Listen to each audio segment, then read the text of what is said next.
We're about to tell you one of the most important stories about our government that you'll ever hear. It is a story of how our government has a shadow budget that is totally unaccountable to the people, is set up to help the richest people in the world, and plays with trillions of dollars of our money. Now that sounds unbelievable, but it actually is totally true. Now, speaking of unbelievable, it has already given $220 million in bailout money to the completely unqualified wives of Wall Street bankers. And if they lose the money, well, you have to eat their losses. But if they make a profit, they get to keep all of it. And if you think that's bad, Muammar Gaddafi even gets to play this game on our dime. So what is this shadow system? Well, it's called the Federal Reserve. And what they're doing with your money is absolutely outrageous. And we have the man who broke this story with us now to tell us more about it. Matt Taibbi is a contributing editor for Rolling Stone. His latest article is called The Real Housewives of Wall Street. Matt, great to have you here. Great to be here, Cenk. All right, Matt, first let's start with this different form of a bailout that people might not be familiar with. What is the Fed doing in this version of the bailout? Well, originally the bailouts were used to target and rescue specific institutions like Bear Stearns and Fannie and Freddie and AIG, and then from there, there was the broader bailout effort in the fall of 2008, the TARP, that was really about rescuing insolvent banks and cleaning up genuinely toxic mortgage-backed securities and getting those out of the system.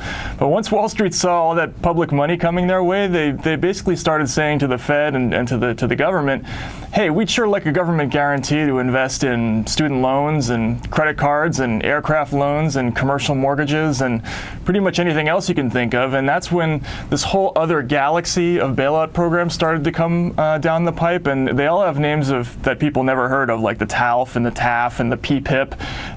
And essentially all these programs, and they're cumulatively about many trillions of dollars, they extended government guarantees and gave away more or less free money to hedge funds and other Wall Street characters to invest in all these different varieties of securities. And they got to keep the winnings, and then we had to eat the losses.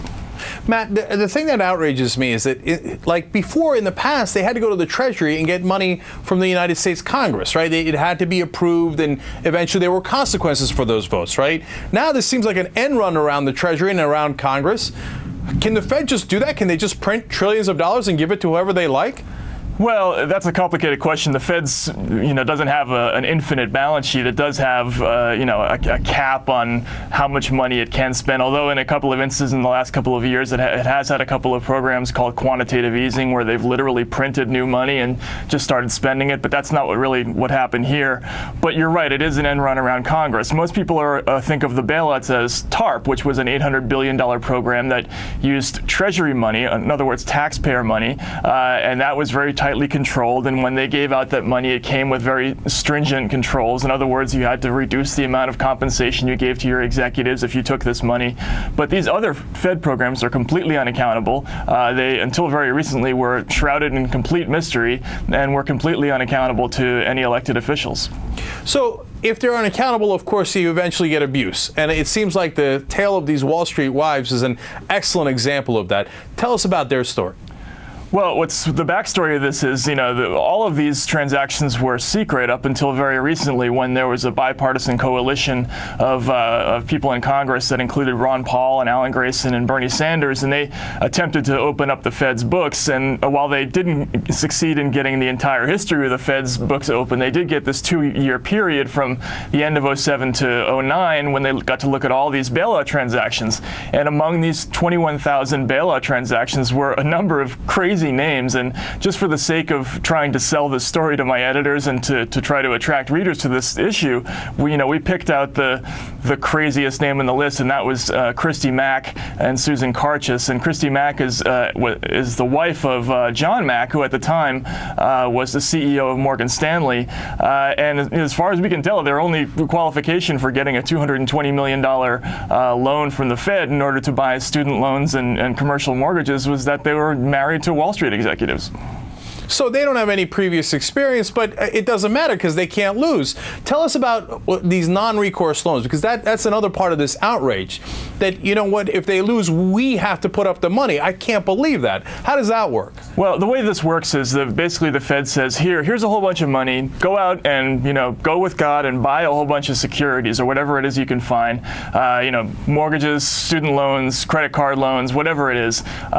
You go buy the securities, you give them to us. If they go up in value, you take them back. If they go down in value, we keep it and we eat the losses. That's basically the way a non-recourse loan works. Now, they had to pay a small premium of less than 10% on the valuation of these securities, so they did have a little bit of skin in the game. They stood to lose a little bit, but basically, if the stuff went up in value, they kept everything, and if it went down in value, the losses were basically almost all ours. All right, and finally, Matt, how's Gaddafi involved in all this?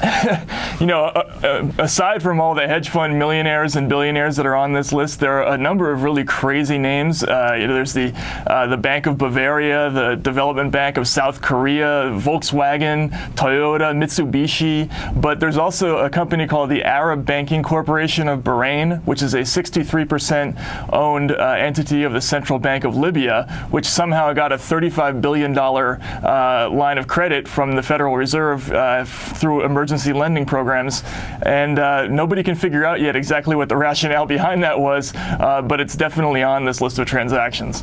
Stop giving away our money, man. This is crazy. All right, Matt, incredible reporting. Thank you so much for joining us. Really appreciate it. Thank you.